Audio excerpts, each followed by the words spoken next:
Similar to linear equations, there's a term called arithmetic sequences that grow in the same way.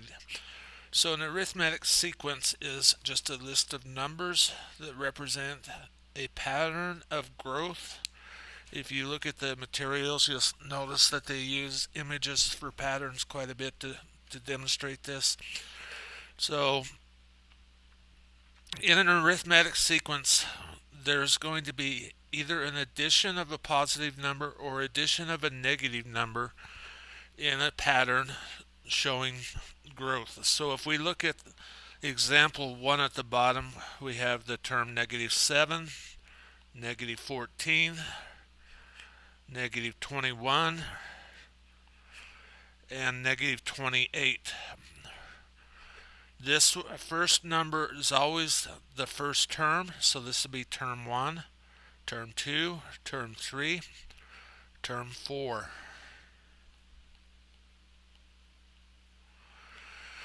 Okay, so it says write the next three terms of the arithmetic sequence.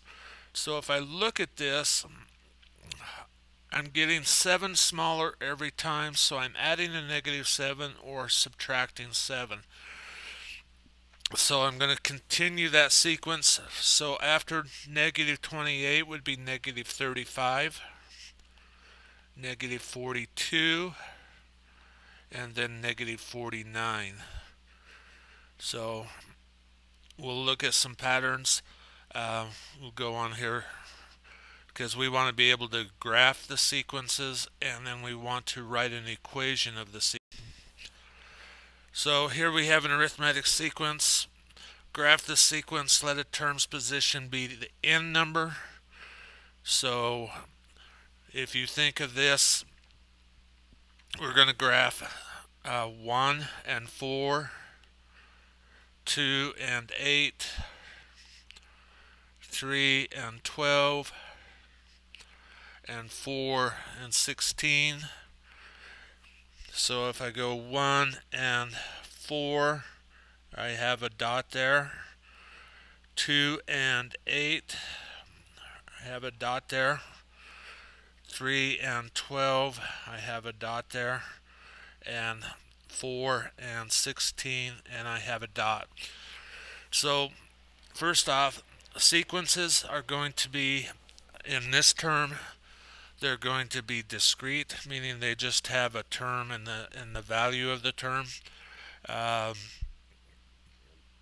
then you can notice that these grow somewhat like a linear equation in that they're going to have rise over run in between their spots. So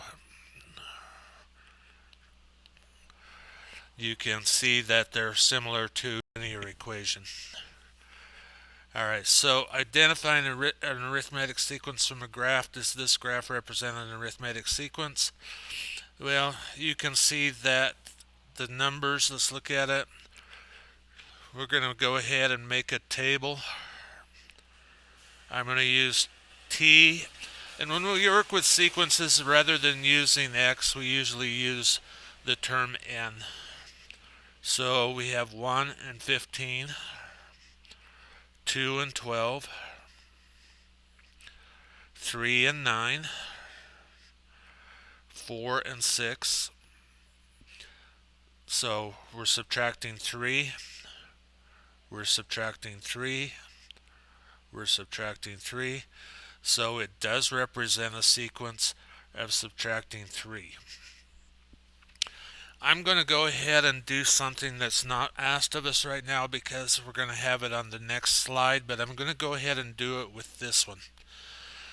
So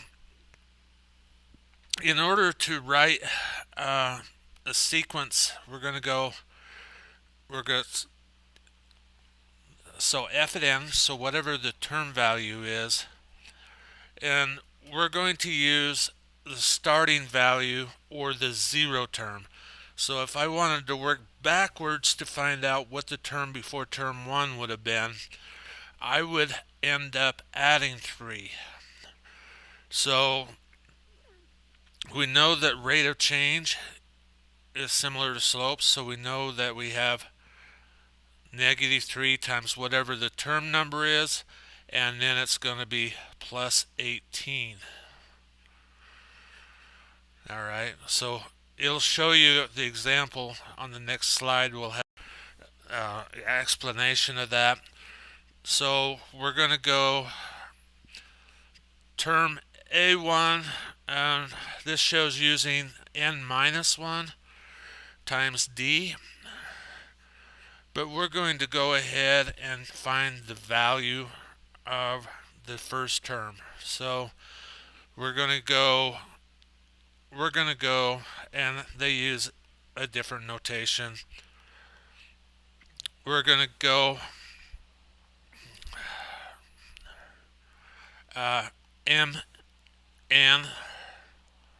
plus t0. So we're going to write it just like a slope-intercept form. So here we have our sequence is going down by 3, going down by 3, going down by 3. And if I wanted to find term 0, if term 1 is 14 and I want to go backwards, I'm going to add 3 and get 17. So our equation would be f of n equals negative 3 as our slope or rate of change times our term number plus 17. It should be worth noting that you can see different types of notation, so they might use the subscript that we see on this. We might see the function notation that I used.